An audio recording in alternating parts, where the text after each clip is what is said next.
I don't think they were very. I just didn't think they were very cool. Would have never guessed. Good. Indeed. And so one day, this had to be, I don't even know how long ago, but Dad says, oh, well, my, this girl who Dan and Katya set me up with, Svetlana, and we've been going out for a while, and I'd like you to meet her. And I was, well, when I heard that Dan and Katya had set him up with Svetlana, immediately, I felt some relief. I felt, okay, good, this is, you know what? I trust both of them implicitly. Silly so boy. This is off to a good start. That's my dad, not so much. So then I meet Svetlana, and I was amazed. You are kind and thoughtful and outrageously good-natured, and you have a beautiful soul. And thank you so much for being part of this experience. And I also wanted to add that Svetlana is definitely shy, and Dad, though he doesn't seem it, is indeed an introvert in family life.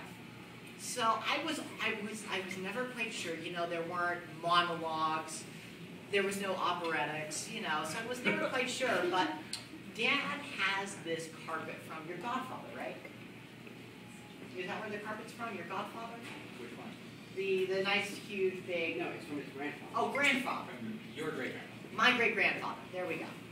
A piece of carpet? It's a Persian carpet that was from his flat rug. Thank you, rug from his flat in Paris, and Dad loves it. And it's gorgeous, and it's great to lay on. And the problem was dogs and this carpet. And then I hear that because this carpet is quite prominently displayed in the living room, and I hear that Svetlana now wants to get a puppy. And I immediately thought, oh no. No, this is going to be the end. This is it. Oh, no. The puppy is going to go. The puppy will take one look at that carpet, and that will be the end of all of this. And instead, it wasn't. And that was when I knew that despite age, despite being set in their ways, they really were a wonderful couple, and I look forward to spending time with you the rest of my life. So here's to you. Yes.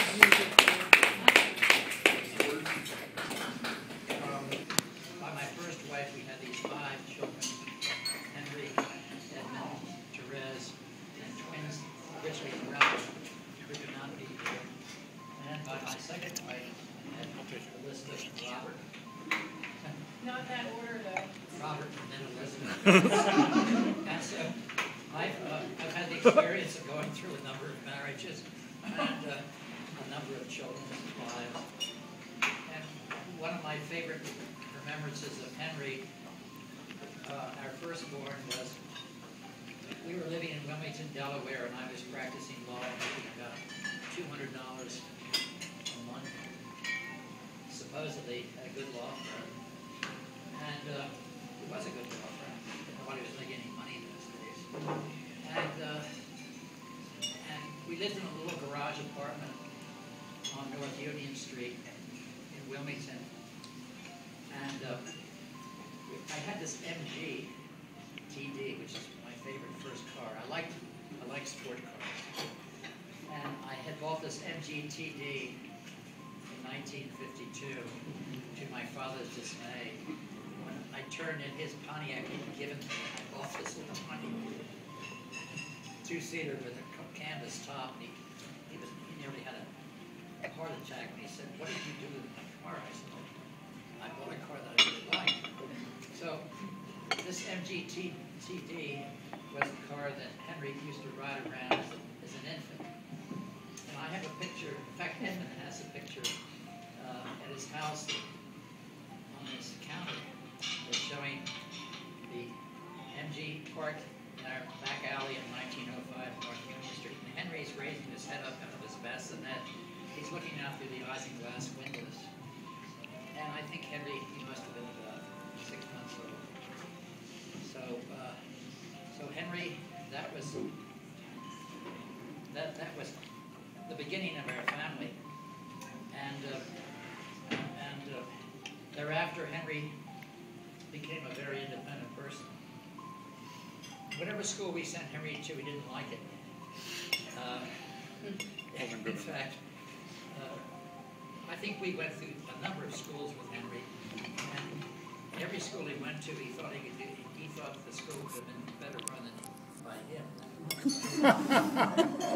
And so Henry went through a number of top-notch schools, starting with Tower Hill in Wilmington, and then he went to St. Andrews in Middletown, which was a top-notch boarding school that had no girls at that time, and I think Henry missed girls. So Henry found the headmaster there insufferable, and so Henry pulled out of St. Andrews, and at that point we were trying to keep Henry and Evan apart because they were very competitive. And Evan, a year and a half younger, was breathing down Henry's neck, academically and everything else. And so Edmund had gone off to a boarding school in Connecticut that I'd gone to called Loomis Chaffee, out of West Hartford, between West Hartford and Springfield.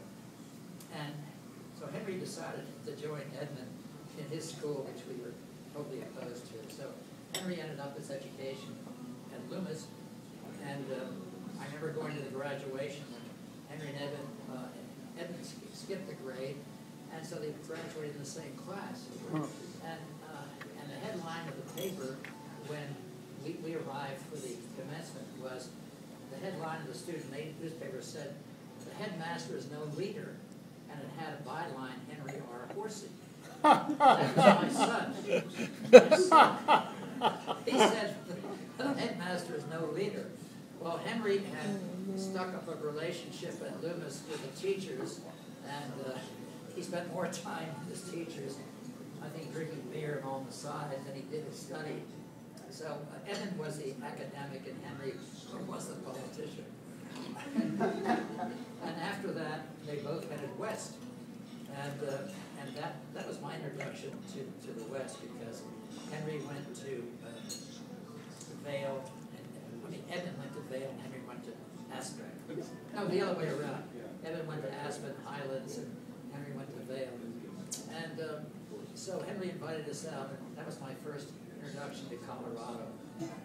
This was for 2 years after finishing prep school, before going to college. Henry wanted to do things on his own, and he had a great deal of fun at that. Then Henry decided that the American academic education system was for the birds. It was a lousy situation, so Henry decided that the way to go to school education was over in Europe. So somehow we arranged for Henry to go over to France to live and to go to school over there. So we all drove Henry up to Montreal, Canada, and he went on a plane by himself and ended up having the best time of his life ever in living away from the family and in the Swiss Alps, a beautiful little place. And he just had 2 years of great times, and I don't think he did much education at that time. I think he was looking for a school that he didn't find he liked. So he ended up deciding that Europe did not have the educational system he thought it was cracked up to be. So he came back here, and then he started looking for a college. He didn't like the Ivy League colleges, so he found St. John's in Annapolis. He thought the Great Coast was the place to go. So he found that Annapolis had a western branch at Santa Fe, so Henry headed west for Santa Fe, and that's where he met his wife, and bride, and the family came out of Santa Fe. And so Henry has had quite a trip through the West. He introduced me to the West, and with Henry, I've gone on trips up into Wyoming. I've gone to trips down to Santa Fe. I've gone to trips south of there. And so Henry is really the Western spirit of our family, and he seemed to be very, very happy here. The other point I would like to make is that it's very interesting that you have to go west to find east, apparently. I think that's true.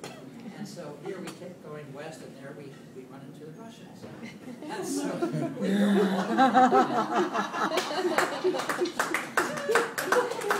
The Russians are coming. So here, never realized that I could find Russia in Colorado. I've been to Moscow, I've been to St. Petersburg, but this is my real first introduction to Russia. It's a very invigorating, enjoyable experience. Thank you.